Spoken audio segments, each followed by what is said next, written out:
இன்னைக்கா இன்னைக்கு வந்து கிட்ட வாங்க காமிக்கிறேன். இன்னைக்கு நம்ம நேற்று நைட்டு கேரளாலேருந்து பத்திரி வாங்கிட்டு வந்தோம்ல, அந்த பத்திரி சூடு பண்ணியிருக்கேன்.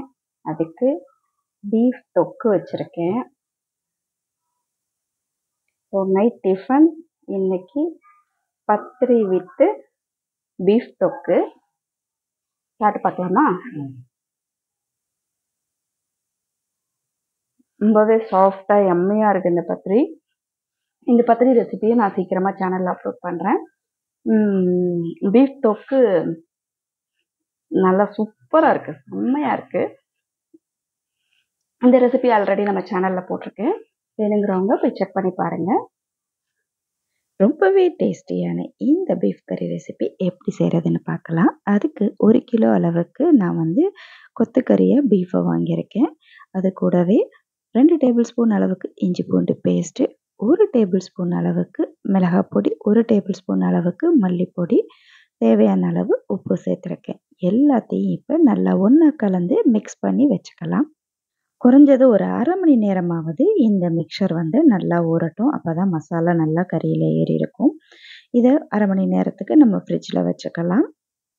ஒரு கடாயில் 2 டேபிள் ஸ்பூன் ஆயில் விட்டுட்டு கொஞ்சமாக சோம்பு, கருவேப்பிலை, ஒரு 2 வெங்காயம் சேர்த்து நல்லா வதக்கி விட்டுக்கோங்க. வெங்காயத்துக்கு தேவையான அளவுக்கு உப்பு சேர்த்துக்கோங்க.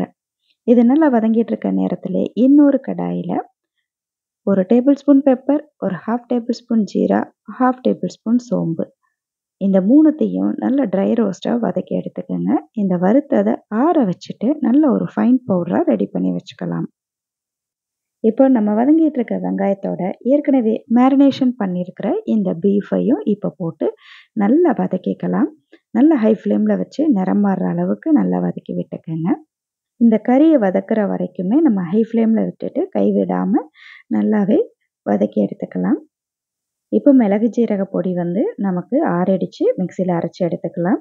தனியாக ஒரு 2 வெங்காயத்தையும் மிக்சியில் அடித்து எடுத்துக்கலாம். இந்த ஆனியன் பேஸ்ட்டை ஒரு கடாயில் 2 டேபிள் ஸ்பூன் எண்ணெய் விட்டு நல்லா வதக்கி எடுத்துக்கலாம். இந்த ஆனியன் பேஸ்ட்டை சேர்க்குறதுனால நமக்கு வந்து நல்ல கிரேவி வந்து இன்னும் கொஞ்சம் திக்னஸ் கொடுக்கும். அதே சமயம் ஆனியன் பேஸ்ட்டை சேர்த்த உடனே எண்ணெய் வந்து மேலெல்லாம் தெறிக்க ஆரம்பிக்கும். அதனால் கொஞ்சம் கவனமாக பிகினர் செய்ய ஆரம்பிங்க. இந்த வெங்காயம் வதங்குற அளவுக்கு தேவையான கொஞ்சமாக உப்பு சேர்த்துக்கோங்க. கைவிடாமல் நல்லாவே வதக்கி எடுத்துருங்க.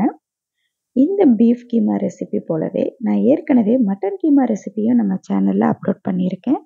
அதோட லிங்க்கையும் நான் டிஸ்கிரிப்ஷன் பாக்ஸில் கொடுக்குறேன். தேவைப்படுறவங்க செக் பண்ணி பாருங்கள்.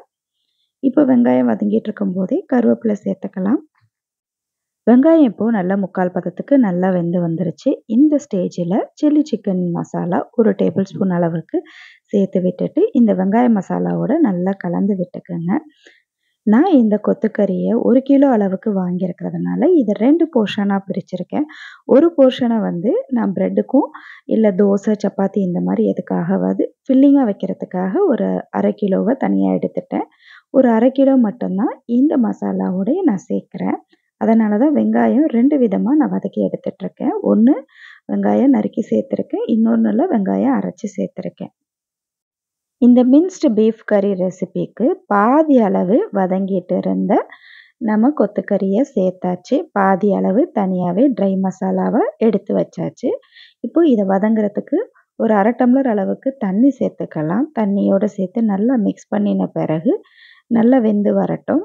இது கூடவே டேபிள் ஸ்பூன் அளவுக்கு சிக்கன் மசாலா சேர்க்குறேன்.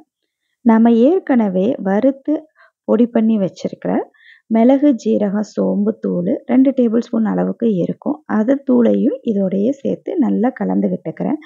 எல்லா மசாலாவும் நல்லா 2 நிமிஷத்துக்கு வதங்கின பிறகு ஒரு 1/2 டம்ளர் அளவுக்கு கூடுதலாக தண்ணி சேர்த்து எல்லாத்தையும் நல்லா கலந்து விட்டு லோ டு மீடியம் ஃப்ளேமில் வச்சு மூடி போட்டு ஒரு 10லேருந்து 15 நிமிஷத்துக்கு நல்லா வேக விட்டுறலாம்.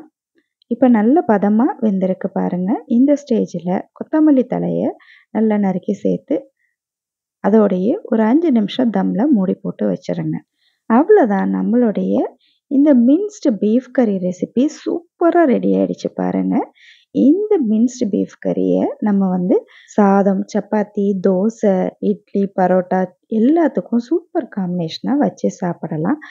நாங்கள் நேற்று கேரளா போயிட்டு வரும்பொழுது அந்த ஒரு ஸ்பெஷலான அரிசி பத்திரி ரெடிமேட் பேக்கெட்ஸாக வாங்கிட்டு வந்தோம். அந்த பத்திரியோட தான் இன்னைக்கு நான் இந்த பீஃப் கறி மசாலாவையும் வச்சு சர்வ் பண்ண போகிறேன்.